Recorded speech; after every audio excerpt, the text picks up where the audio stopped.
Boa tarde a todos. Hoje,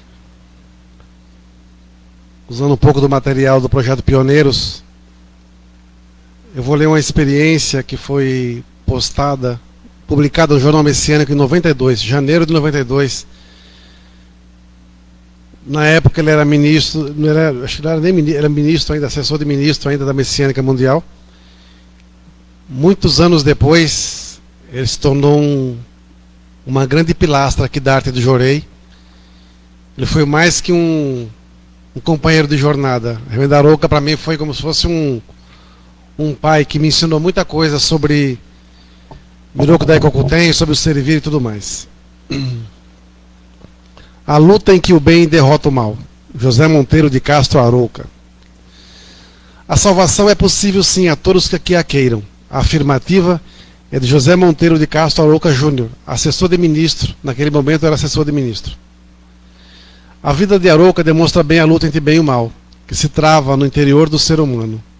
De infância muito sofrida, ao se tornar adulto, procurou compensar complexos e frustrações, utilizando-se de mentiras e atitudes irresponsáveis na vida familiar e profissional, com grande acúmulo de dívidas. Casou-se, teve 3 filhas e a elas e a mulher só causava sofrimentos, principalmente por insistir na vida boêmia. Desse comportamento herdou uma herpes que persistiu por 17 anos. Inteligente, alcançou pós-graduação em comércio exterior na Universidade de São Paulo, marketing na Fundação Getúlio Vargas. Galgou postos em importantes empresas, mas quando se aproximava da meta desejada, perdia o emprego. Chegou à maturidade, doente, irritável, desajustado na própria família, inimigo de 6 irmãos, instável financeiramente e cheio de dívidas. A infância sofrida, porém, lhe deixou também algo de bom, a compaixão. Doía-lhe muito o sofrimento das pessoas, inclusive das que fazia sofrer. Procurou caminhos para se ajudar e aos demais. Neles encontrou explicações sobre o sofrimento humano. Soluções não. Certo dia, para agradar um cliente, visitou uma unidade da Messiânica em Santo Amaro. Era o caminho que procurava. José Arouca Júnior certificou-se de que encontrar o caminho da salvação ao ler o ensinamento de Meixo Sama, o que é a Igreja Messiânica Mundial. Me apaixonei pela obra divina. Em pouco tempo li todos os livros disponíveis de autoria e sobre Meixo Sama. Tive uma certeza. Ao mestre não importava em absoluto o passado pecaminoso de ninguém. Interessava-lhe somente a possibilidade para o servir. O meu lado bom se rejubilou. Quis me tornar membro da igreja. O ministro Akiba, porém, foi inteligente. Afirmou que somente autorizaria a minha filiação depois que eu reconquistasse a confiança da minha esposa e amor das minhas filhas. Enfrentei o desafio. Lancei-me ao recebimento do Jorei e às dedicações na igreja. A mudança que se operou em mim foi tão substancial que não só eu, mas também Helena, minha esposa, nos tornamos membros em 25 de março de 89. Deus me tirou do fundo do inferno. Percebi que tinha que recuperar o tempo perdido. Já trazia em mim desde a infância um sentimento básico de gratidão às pessoas e aos bens materiais. Com meu envolvimento intenso com o Jorei, recebimento e ministração, adquiri força para manifestar essa gratidão em expressivos donativos para a expansão da obra divina. A consequência imediata foi o meu forte desejo de pagar os impostos devidos e liquidar todas as dívidas. Progressivamente fui conseguindo. Tive então mais serenidade para prosseguir no caminho. Passei a considerar todas as pessoas que se acercavam de mim como possuidoras também de afinidade com Meixo Sama. A todas falava sobre Jorei. Aumentei consideravelmente a oferta monetária. Semanalmente, levava pessoas para juntos dedicarmos. Cheguei no final de 92 com resultados expressivos. Ministrei cerca de 4.500 Jorei, 1.500 em pessoas que não o conheciam. Divulguei a igreja para 3.500 pessoas e encaminhei 150 novos membros. Alcancei a missão de assessor de ministro responsável, me tornei candidato a ministro dedicante. Sou ainda responsável por 3 setores que cediam 20 núcleos do Jorei. Tive então a oportunidade de testificar a veracidade da afirmativa da diretriz. Tenho o respeito e o amor da minha esposa e filhas, reconciliei-me com meus irmãos e com todos com quem mantinha animosidade. Curei-me do herpes, realizei o sonho de exercer por conta própria atividade de comércio exterior, Liquidei $25.000 de dívidas, reformei minha casa, comprei 2 carros e 2 imóveis. Tive ainda a graça de, junto com minha esposa, peregrinar ao Japão. A salvação se estendeu aos familiares. Minha mãe, meu sogro, minha filha caçula se filiaram à igreja. Minha esposa curou-se do sopro cardíaco e anemia. Meu sogro de reumatismo, enxaqueca e catarata. O irmão de malária e uma filha de bronquite crônica. Eu que conheci o inferno, em 3 anos alcancei o paraíso. Por isso reafirmo, a salvação é possível sim. Basta seguir docilmente os ensinamentos de Meixo Sama e as diretrizes que, emanadas do mundo espiritual, nos são transmitidas por nossos superiores. Eu conheci o reverendo Arouca quando ele era ministro ainda, que ele ia na sede de vez em quando, que ele morava nos Estados Unidos. E ele era muito falado lá pelo reverendo Francisco, principalmente, porque ele era doido pela obra divina. E ele porque queria construir um solo sagrado, se não me engano, em San Diego. Ele era muito doido para dedicação. Dedicou em Miami também, em vários locais. Quando, em 2007, se eu não me engano, antes disso, 2006, 5 ou 6, ele já não estava mais na Messiânica, estava em um outro movimento nos Estados Unidos chamado Meixo Sama Fellowship. Eu falei com ele por e-mail, mandei um e-mail para ele. E ele me ligou e dizendo assim, olha, eu ia deletar o e-mail porque eu não conhecia, mas Meixo Sama falou assim, dá um retorno. Aí quando eu soube quem você era, ficamos conversando mais ou menos umas 3, 4 horas no telefone. Foi quando ele disse que tinha uma filha dele que morava em Santo Amaro e ele vinha ao Brasil para visitá-la e passaria na igreja. Veio na igreja, conversamos horas e horas. Né? Aí criou-se uma amizade muito forte entre nós dois. Ele era presidente da igreja Meixo Sama Fellowship no Japão, amigo do reverendo Ray Toba, da Jorei Fellowship. Contou várias histórias que aconteceram nos Estados Unidos, muitas desinformações, e esclareceu vários pontos. Falou muito de Daikoku para mim. Passou um tempo, voltou para os Estados Unidos. Ele tinha nos presenteado com um aparelho de fax. E quando ele voltou, passou uns dias, ele me ligou e falou assim, me dá um sinal de fax aí. E ele, na época eu era ministro. Aí veio um papel todo em inglês, com uns escritos lá, e ele falou assim, está entendendo o que está escrito aí? Eu falei, mais ou menos. Eu falei, então vou traduzir para você. A partir de uma data específica que ele colocou lá, ele estava renunciando à presidência da igreja nos Estados Unidos e me nomeando como presidente. Eu falei, reverendo, tu é doido? Como isso? Eu queria me associar ao senhor, isso está fazendo o contrário. E ele disse assim, meu amigo, Meixo Sama te escolheu, está te dando um monte de coisa. Eu tenho mais idade que você, tenho idade para ser seu pai, mas agora eu vou seguir você. Então, a partir desse momento, você foi nomeado pelo nosso grupo aqui, como presidente da igreja aqui nos Estados Unidos também, e eu vou ficar apenas como líder espiritual. Tudo bem? Eu falei, eu vou reclamar? Aí ele disse assim, mas tem uma condição, eu preciso que você seja nomeado reverendo. Eu falei, reverendo, para isso eu preciso que o senhor faça uma carta para o nosso conselho aqui, para que eles aprovem e me outorguem. Eu fiz a carta e aí sim, no dia 15 de junho de 2007, se não me engano, eu fui outorgado reverendo do Templo Arte de Jorei, assumindo também a presidência da igreja nos Estados Unidos. Não passou muito tempo. Ele disse assim, eu estou mandando para você uns daikokos. Quero que você venda. E o dinheiro que entrar vai ficar para a igreja, como minha gratidão. Estou mandando um que é um pouquinho maior para a igreja. E um outro também um pouquinho menor para a sua casa. Mas esse montante maior é para a igreja para poder vender. Tudo bem. Passado um tempo, me chega uma carreta na porta da igreja. E a gente não sabia o que era. Me descem uns caras com uns engradados de madeira enorme, carregando um monte de coisa. Tá? E falei, isso aqui é encomenda. Aí começamos a abrir daikoku um atrás do outro. Acho que, se não me engano, o total deu acho que 60 daikokos. A gente abria e bicho pesado e trazendo. Falei, caramba. Aí nisso entrou o pessoal carregando uma caixa enorme, esbufando de peso que estava aquela caixa lá. Quando nós abrimos, era esse Daikoku grande que nós temos aqui, de quase 90 centímetros.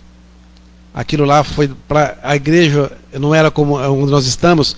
Então, aonde nós estávamos, para poder levar para o altar, ele teve que arrastar com um tapete, porque era taco. Foi a sorte. Que esse menino pesa 130 quilos. E quando eu chego na minha casa, tem um outro Daikoku lá também, de 81 centímetros. Esse Daikoku hoje eu doei para o nosso solo sagrado lá em Tocantins, está lá. Porque eu acho que o Reverendo Aruca ia ficar muito feliz de ter esse Daikoku lá. O Reverendo Aruca me ensinou muita coisa. Ele me contou toda a vida dele, me contou tudo o que ele passou, o devotamento dele na fé. E ele me ensinou muita coisa, porque ele já era praticamente americano. Então ele me ensinou várias situações sobre gratidão, por exemplo. Para quem não sabe, assim que nós ficamos em independência do Templo Luz do Oriente, ele durante um ano, ele bancou 100% o aluguel de 5 unidades da Arte do Jorei. E no ano seguinte, ele bancou metade desses aluguéis, para que no terceiro ano, as unidades estivessem bem, estivessem tranquilas. Ele tem um sentimento gigantesco de gratidão. Eu nunca vi um homem como aquele. Ele me ensinou que, por exemplo, assim, pô, como é que está esse mês aí? Pô, não está apertado. Não, vai entrar um donativo aqui, eu estou fazendo um donativo para vocês aí. E quando vinha, realmente nos aliviava de forma assim, doida. E ele falava assim, sabe, passei um apuro aqui, tive que fazer um empréstimo no banco. E dinheiro que entrou, não importa se é empréstimo ou não, eu também tenho que fazer dízimo. Ele fazia 10% e mandava para a gente. Olha que mentalidade. Eu lembro que teve um ano que estava uma crise mundial. Nos Estados Unidos também teve aquela crise imobiliária ferrada. Todo mundo falindo, quebrando. E foi a época que ele mais ganhou dinheiro, que ele me falava. E ele mandava donativos para nós, expressivos também. E graças ao apoio que ele nos deu, nós conseguimos fazer muita coisa. Aprendi muito com ele sobre Daikoku, sobre nunca tentar corromper Daikoku, fazendo oferta para ter graça em seguida. Ele nos ensinava, que ele aprendeu no Japão, que o Daikoku ele é muito justo. Ele devolvia aquilo que você oferecia, porque o seu sentimento era de oferecer. Então ele recebia aquela gratidão e te devolvia multiplicada. Por isso que nunca faltava nada, né? Me ensinou também sobre das mágoas que ele gerou, das mágoas que ele tinha de algumas pessoas e das pessoas que ele tinha gratidão. Ele me ensinou sobre as 3 listas. Ele disse assim, eu tenho 3 listas que todo dia eu faço uma hora de oração na frente do altar para essas pessoas. A primeira lista são as pessoas que eu magoei, que eu tenho muita mágoa, e tem muita gente. Depois a segunda lista é das pessoas que tinham mágoa dele. E também tinha gente pra caramba, ele falou que era muita gente. E a terceira lista era pessoas que ele tinha gratidão, e era a menor lista que ele tinha. Então ele dizia que ele rezava todo dia, uma hora na frente do altar, para que através disso ele conseguisse mudar o sentimento dele. Ele disse que com o tempo, a lista das pessoas que tinha mágoa dele foi diminuindo, porque ele foi pedindo perdão para as pessoas. Surgiu situações que ele pedia perdão, e se acertava. E essas pessoas iam para a lista da gratidão. As pessoas que ele tinha mágoa também, foi a mesma coisa. Ele procurava as pessoas quando acabavam se encontrando, de alguma forma se desculpava, mesmo pelo sentimento dele. E ele disse que depois de mais de 2 anos ou mais, a lista da gratidão dele estava enorme, e as outras 2 listas quase ninguém. Então assim, foram coisas que fui aprendendo com o tempo. Até um membro nosso aqui, que estava com câncer, o Reverendo Aruca falou com ele por telefone, ele fez isso também, e até o câncer que ele tinha na época desapareceu não, está lá, mas nunca mais se manifestou, porque mudou o sentimento também. A gente ficava, ele me ligava às vezes horas, tarde da noite, ficamos 1h30, 2 horas no telefone. Ele me pedia jorei, já que está falando, deixa eu jorei pela linha telefônica. Naquela época a gente já fazia isso, pelo elo espiritual. Quantas e quantas vezes conversávamos, quantas e quantas vezes ele chorando no telefone, desabafando comigo. E eu, muito mais jovem, ouvindo e tentando levar para ele a nossa história. Ele que me levou para Angola, para abrirmos fazer a difusão lá em Angola, em 2009. A gente via a alegria dele, os olhos deles brilhavam quando via a gente andando para tudo quanto é canto possível e imaginável. E ele lá numa felicidade enorme, carregando a imagem para cá, carregando a imagem para lá, comia o que tem que comer, sem frescura nenhuma, sem nada, nada, nada, nada. Eu tenho certeza que hoje ele estaria imensamente feliz pelo nível de difusão que nós conseguimos atingir, graças às sementes que ele nos passou também, que ele nos ensinou. Né? Hoje estamos em vários países da África, graças à primeira semente que foi plantada lá em Angola. Né? Se ele tivesse vivo, com certeza, estaríamos juntos nessa jornada missionária pelo esse mundo afora, fazendo e fazendo sempre o nosso melhor. Ele fez um culto comigo aqui, acho que foi em 2012, 11, não me recordo. Nós temos um vídeo disso, ele aqui no altar falando. Depois ele voltou para os Estados Unidos, e aí a doença dele já aumentou e tudo mais tal. Ele teve que amputar uma perna.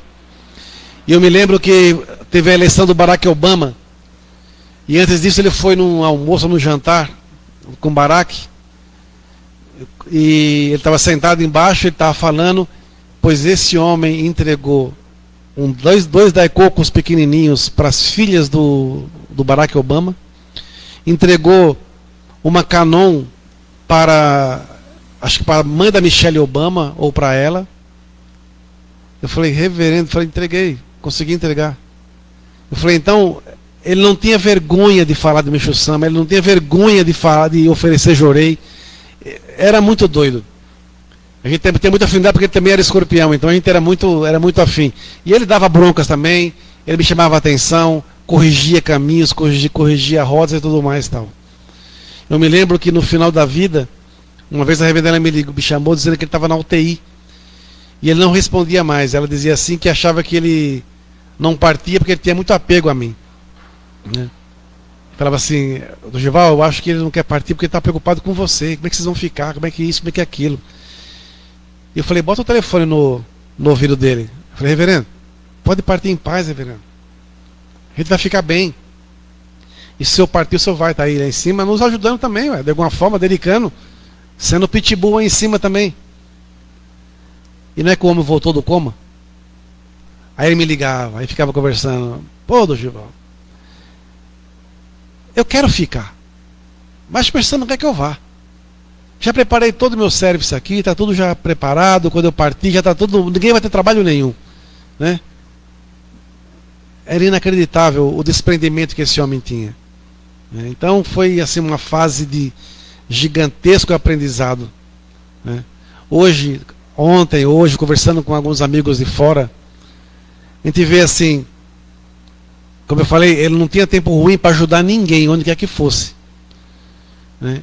E disse assim, e conversando com as pessoas, eu falei assim, poxa, às vezes a igreja está aberta, as pessoas tiveram graças, não agradecem nada, nunca se preocupam em de repente na igreja perguntar, puxa, como é que está aqui? Como é que está pagando aluguel? Como é que está pagando as contas? Como é que isso? Como é que aquilo?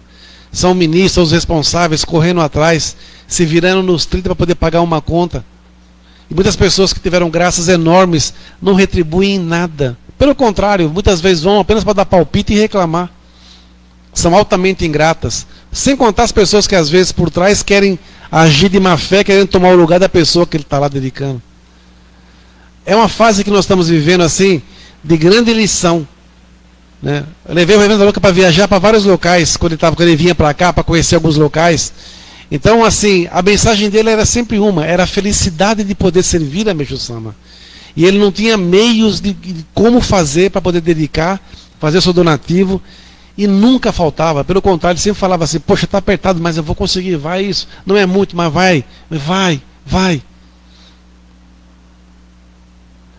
Ontem, conversando com um amigo, eu disse assim, que às vezes a gente vê tanta coisa doida acontecendo hoje no mundo, né? Hoje estourou uma guerra na Ucrânia e Rússia, por exemplo, mas em termos de fé, pessoas mudando totalmente os conceitos doutrinários, seja aqui da messiânica, seja de outros locais, de outras religiões, mudando os conceitos, porque para satisfazer o ego de um, de outro.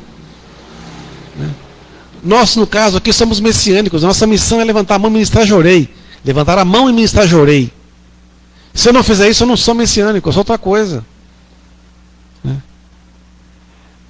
Falei para um amigo meu ontem, às vezes a gente se sente assim, que está no meio do mar, num barco, sem vento, com um pouquinho de água, um pouco de comida, não sabe se vai para lá, se vai para cá, o sol rachando, mas de repente sempre tem algum gaiato no meio, nesse barco, que acha que vai beber mais água que você e comer mais que você, ou mais que todo mundo, porque quer ser mais espertinho, né? Então não pensa na coletividade, não pensa na obra divina como um todo, não pensa que esse barco pode virar, não pensa que todos podem morrer de fome, não pensa que todos podem morrer de sede, que todos podem morrer de frio.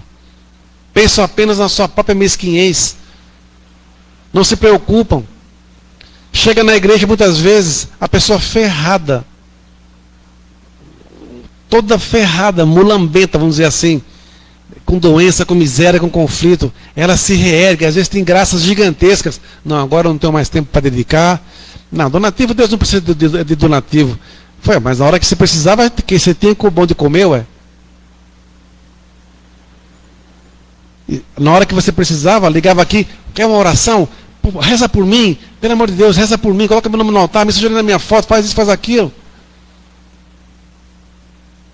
Então nós temos reverendos, ministros, que às vezes me ligam relatando, poxa, como o pessoal às vezes é ingrato.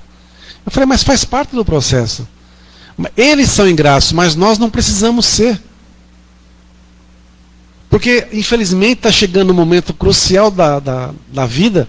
Você vê, como eu falei, estourou essa guerra na Ucrânia hoje, Ucrânia e Rússia. Amanhã não pode ter uma guerra aqui, Brasil e Venezuela? Né? Pode ter, ué. Ou a própria guerra civil. E as pessoas vão correr para onde? A pandemia tem 2 anos, né? Está indo para o 3º ano já, né?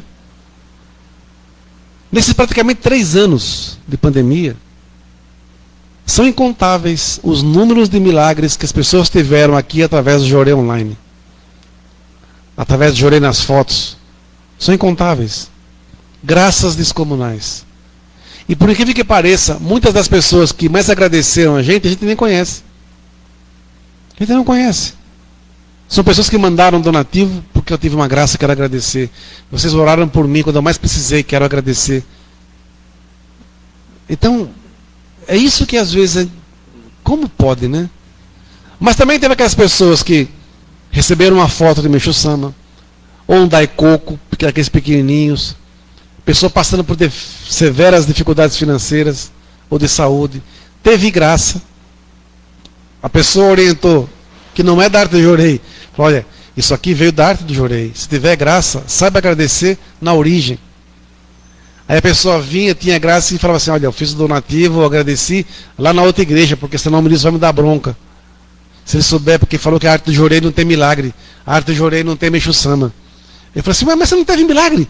Pois eu tive. Então funciona, né? Funciona, o Daikoku funciona. A mão do Meixo Sama funciona. Então por que você não agradeceu lá? Porque senão o ministro vai me dar bronca, ele tem meta para cumprir. Nós não queremos dinheiro de ninguém. Nós não precisamos disso.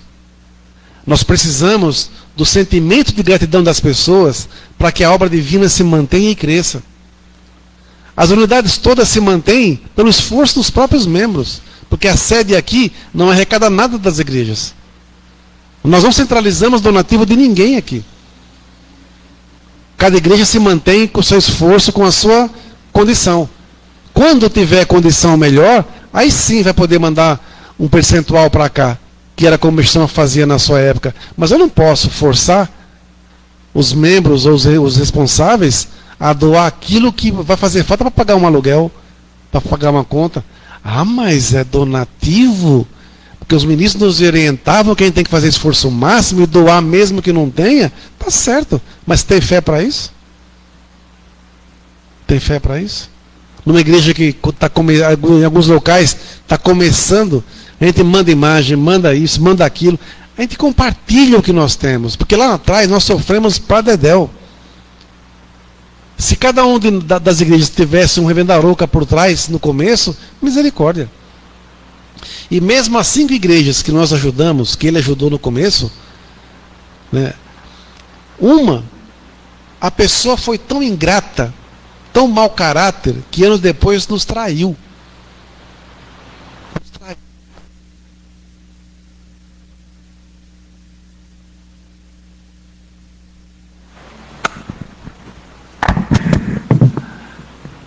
nos traiu, todo o dinheiro que foi colocado lá, a pessoa simplesmente nos traiu. Mas também faz parte do processo. Faz parte do processo. O reverendo Arouca, ele tinha um coração grande. E quem tem essa doença sabe como é. Ele brincava que ele tinha que distribuir muito amor para as pessoas, porque era esse amor que ia dar muita vida, muita sobrevida a ele. E realmente, ele, enquanto ele pôde, ele fez o seu esforço máximo. Eu não me engano agora o dia que ele morreu, mas ele faleceu num dia de um culto especial nosso aqui. Não sei se foi antepassados ou se foi paraíso terrestre. Eu lembro que de manhã eu estava em casa e vi o telefonema da reverenda me avisando. Falei, o nosso menino morreu. Cara, para fazer o culto aqui foi punk. Punk. Porque é muito complicado. Mas eu tenho certeza que hoje, onde ele está, eu cuido dele. Ele de alguma forma nos ajuda. E vai nos ajudar mais ainda, porque não só ele, mas muitos ministros, reverendos, que estão no mundo espiritual, também dedicam com esse sentimento de fazer com que muitas pessoas encontrem o caminho da verdade, parem de viver de ilusões. Como eu disse, ele era mais americano que brasileiro. Ele me falava isso. Então ele me ensinou algumas coisas que ficou para mim para a vida. Né? Então ele não aceitava, por exemplo, sacanagem na igreja, mentiras na igreja. Né? Ele falava que quando ele saiu da igreja lá nos Estados Unidos, do grupo dos brasileiros, ele ficou com os americanos, porque os brasileiros estavam mentindo e queriam tomar o poder dos americanos. Ele falou que ele não concordava com aquilo, ele ficou do lado dos americanos. E ele tinha um enorme respeito e era muito respeitado pelo povo americano e pelos ministros da Jorei Fellowship. Ele era muito amigo do reverendo Ray Toba. Eu cheguei a falar com o reverendo Ray Toba. Ele nos colocou até num instituto que foi criado lá nos Estados Unidos na época. Ele era muito amigo do reverendo Adik. Ele, e no final da vida, ele falava assim para mim, porque ele queria me levar para os Estados Unidos. Ele queria que nós montássemos a igreja lá e que tivesse um ministro nosso aqui. Nós tentamos levar um para cá, um para lá, mas não deu certo. E ele dizia assim, no final da vida, ele falou assim, eu me arrependo amargamente de não ter te levado antes. Eu fiquei preocupado com o idioma, que você não falava inglês, mas eu esqueci que eu seria a sua voz. Você ia falar e eu seria a sua voz. Nós íamos rodar os Estados Unidos inteiro, porque esse jeito que você faz difusão é o jeito que o americano gosta. Tanto é que nós só tínhamos membros americanos. Nós não temos membros brasileiros lá nos Estados Unidos, por incrível que pareça. Né? E eu segui uma linha que depois que ele me mandou um ensinamento chamado Meixo Sama e a Difusão Aleimar, foi quando eu vi e falei, está vendo, reverendo Arouca? É isso que nós fazemos aqui, ué. Respeitar as tradições de cada país, sem interferir na doutrina. Então é isso que nós fazemos, e graças a Deus é isso que até hoje eu passo, não só nos países, mas em cada estado brasileiro, que tem suas características também peculiares, e tem que ser respeitadas. Né? Por isso que eu espero, no fundo do meu coração, que as pessoas sigam o exemplo do reverendo Arouca, com esse sentimento de gratidão que ele tinha tão grande pela obra divina, e sejam realmente pessoas sinceras na fé, devotadas, que não tenham medo de encarar os desafios, e aquelas pessoas que receberam graças, e realmente depois achando que Deus só fez a sua parte e você não deve mais nada, muda o sentimento enquanto há tempo. Se preocupe com a sua igreja, se preocupe com a sua unidade. Não estou falando só de arte de Jorei, não. Porque aqui os ministros não são remunerados. É fé, meu amigo. É viver pela fé. Isso aí não é para qualquer um, não. Dedicar pela fé, pensa que é fácil? Você não sabe o que você vai ter amanhã para comer. Você não sabe se você vai ter o dinheiro para pagar uma luz ou uma água amanhã. Ou o aluguel da igreja. Você não sabe. Não sei se vou estar aqui amanhã.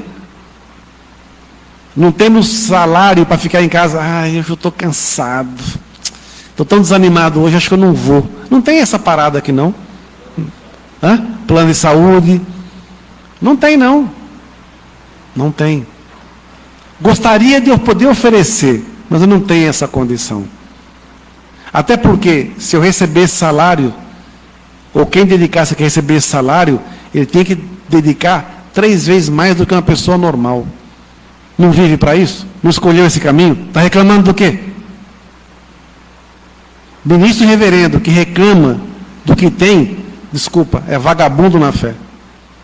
Não tem amor pela obra divina. É igual o ensinamento de hoje, diário, que fala, eu estou desanimado, vou voltar para a minha antiga função. Volta, velho. Vem aqui fora conhecer o mundo real. Vê se você vai ganhar o salário que você ganha na igreja hoje. Nós não podemos esquecer que quem teve a vida salva, essa vida não lhe pertence mais. Eu não posso desrespeitar e desonrar a confiança que Deus e Meixo Sama depositaram em mim.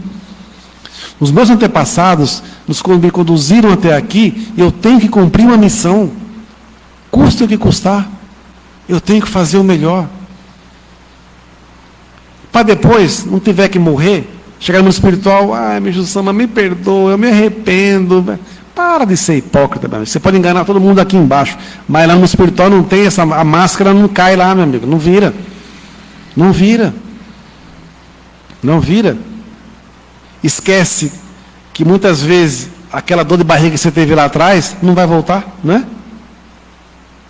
Não por castigo de Deus, não. É porque você é ingrato mesmo. É ingrato. Né? Estava conversando com um amigo meu que quando eu chegava na igreja em São Caetano, há muitos e muitos anos atrás, no começo da minha dedicação, em 84, 85, eu recebi o Ricardo, em 84, chegava lá, estavam os pais dele lá, às vezes dedicando, e eles dividiam comigo um pedaço de pão com mortandela. Né? E muitas vezes tinha comida, bolo, alguma coisa assim, e eles não tinham dinheiro para comprar, e ninguém dava nada. E a gente dividia um pão com mortadela. Anos depois, vivendo a mesma experiência, já no Arte do Jorei, já falei isso aqui várias vezes, a gente dividia todo dia um pão de frios. Aí estava em 3 pessoas, dividia em 3. Estava em 4 pessoas, dividia em 4. Com a barecola, que era o que dava para comprar, quando tinha barecola. E a gente nunca reclamou.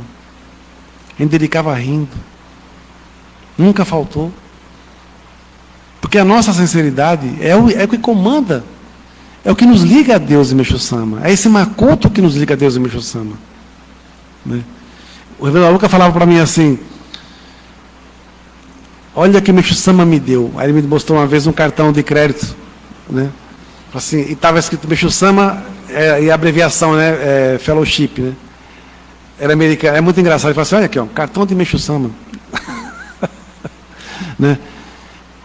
Eu realmente sinto muita falta dele, porque a gente conversava padedel, né? Conversava muito, muito, muito, muito. Era o meu conselheiro, por assim dizer. Hoje eu tenho que aprender na raça. É eu e Meixo Sama conversando, tentando receber as intuições dele para que eu possa fazer e exercer a minha missão da melhor maneira possível. Mas eu tenho certeza que o Reverendo Luca se faz presente sempre. Quando eu viajo para a África, principalmente aos locais, eu sempre lembro, cara, se o Reverendo Luca estivesse aqui, ele estaria aqui chorando em êxtase de felicidade. Porque ele não tinha medo de, bora comprar aquilo ali, é para a obra divina, bora comprar aquilo lá, é para a obra divina, bora fazer, vamos lá. Né? Tem uma foto que eu estou entronizando um altar numa casa, lá em Angola. E a gente olhando assim, era lata, o telhado, um vão enorme de 1 palmo de altura, e passava assim, né? E tinha uns ratinhos passando assim. E eu olhava para cima, o Reverendo Aroca olhava para mim, e eu falei, mas nós vamos entronizar. Não são vocês que vão atrapalhar. Não tinha furadeira, porque não tinha energia. Era um prego, na parede. Não tinha mesa para fazer um gostinho, que não tinha água. Eu tive que fazer um gostinho, alguém segurando na bacia, e eu fazendo tudo do jeito que dava. Uma mesinha aqui improvisada, colocamos o gostinho que é ali. Mas a foto que chama a atenção é eu olhando para o alto e ele segurando a imagem aqui com um sorriso que não cabia nele. De tanta felicidade. Né? Isso não tem preço, isso não tem preço. Então, essa aula de hoje dos pioneiros é mais para isso, para enaltecer o sentimento que esse homem tem, porque porque para mim ele não morreu, né? E o tema que ele falava, né? A luta em que o bem derrota o mal. E como eu falei, a história dele era punk.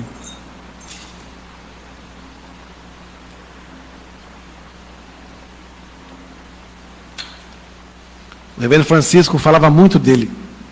Tinha muito respeito por ele. O reverendo Watanabe também. Porque ele tinha uma moral grande lá na sede pelo que ele fazia nos Estados Unidos. Isso fez com que ele criasse até algumas, entre aspas, inimizades, porque ele não se curvava e não se sujeitava a pilantragem. A palavra certa é essa, não dá para inventar outra coisinha. Eu quero até ser educadinho, mas eu não consigo. Não dá para fazer maracutaia na obra divina, né? Então, como ele não se sujeitava a isso, pela experiência que ele tinha, que ele viveu, e como ele foi, ele não permitia que ninguém usurpasse o nome de Meixo Sama. Era isso. Que as pessoas que hoje não têm gratidão nenhuma pelo que já foram, pelo que já receberam, repensem sua vida. Procure o seu responsável. Veja o que está precisando. Veja como é que está a situação da igreja. Veja como é que está. Esse ano nós completamos 18 anos de igreja. Agora em março. O Rio de Janeiro, a Reverenda Fátima, completa 18 anos em outubro. Olha quanto tempo. Né? Lá no Rio também, a Reverenda Fátima tem inúmeras doenças, cara. Trabalha incessantemente. Madrugadas a fio. Trabalha e dedica para manter a igreja de pé. Então, muitas pessoas, às vezes, também não valorizam isso. Não valorizam. Em outros locais também. Ministros da arte do jorei que estão inativos, criem vergonha na sua cara. Criem vergonha na cara, ou então entreguem seus títulos. Afinal de contas, aqui não é encosto para ninguém. Nem para ter nomezinho de ministro. Não precisamos disso. Criem vergonha na cara e devolvam. Deixe de ser um estorvo na obra divina. É igual represa. Fica represando. Vocês são castores? Né? Que é aquela barreirinha lá para a água não passar. Parem de represar a obra divina. E deixem que a correnteza flua naturalmente. Abrindo espaço, talvez, com essa falta de gratidão e falta de compromisso com Deus, quem sabe cheguem pessoas melhores e mais qualificadas para a obra divina. Eu, no fundo, peço perdão a Deus no Meixo Sama por ter otorgado pessoas, às vezes, tão fracas, que não merecem o meu tempo, por assim dizer. Né? Mas, infelizmente, foi talvez uma época de falta de maturidade, acabei otorgando um monte de tranqueira. Muita gente já foi embora, graças a Deus. Né? Mas, assim, quem ainda está e está fazendo só volume, que não faz uma gratidão, que não dedica, que não faz nada, só quer receber e ainda mete o pau, vaza. Vaza. Queria que vocês tivessem 10 minutinhos de conversa com o reverendo Aroca, se ele estivesse vivo. Você ia sair com o rabo entre as pernas, de vergonha, pela sua ingratidão. Obrigado a todos e boa missão. Ô, reverendo, avisando de novo que sábado tem o culto dos antepassados, né? Sábado agora, 15 horas, temos o culto aos antepassados. Também vamos aproveitar a oportunidade para consagrar um número razoável de orricares, algumas imagens sagradas, daicocos que vão chegar sábado, para que muitos serão enviados para a África. Vamos otorgar também 3 novos ministros lá no Congo e Angola. Eu tenho certeza que a difusão mundial e a difusão da obra divina vai ser sacramentada, porque são pessoas maravilhosas. As pessoas que tiverem interessado em fazer uma gratidão para a oferenda dos antepassados, né? Que muitas pessoas estão longe e vê os altares aqui, né? Forrados, né? Principalmente soreixo com bolos, doces, né? Comidas. E infelizmente não podem, né? Participar porque estão perto. Faça um donativo no valor do que você quer oferecer para o seu antepassado e põe embaixo um bolo, uma fruta. Pode oferecer, escrever o que deseja comprar e oferecer, mandando também as suas linhagens para que ele coloque no altar. Tudo é participativo, nós não temos barreira para ninguém. Então, todo mundo que quiser dedicar, de longe, de fora, de perto, de tudo quanto é lugar, pode participar e será tudo tratado com o maior respeito possível e imaginável. Tá bom? Obrigado a todos e boa missão.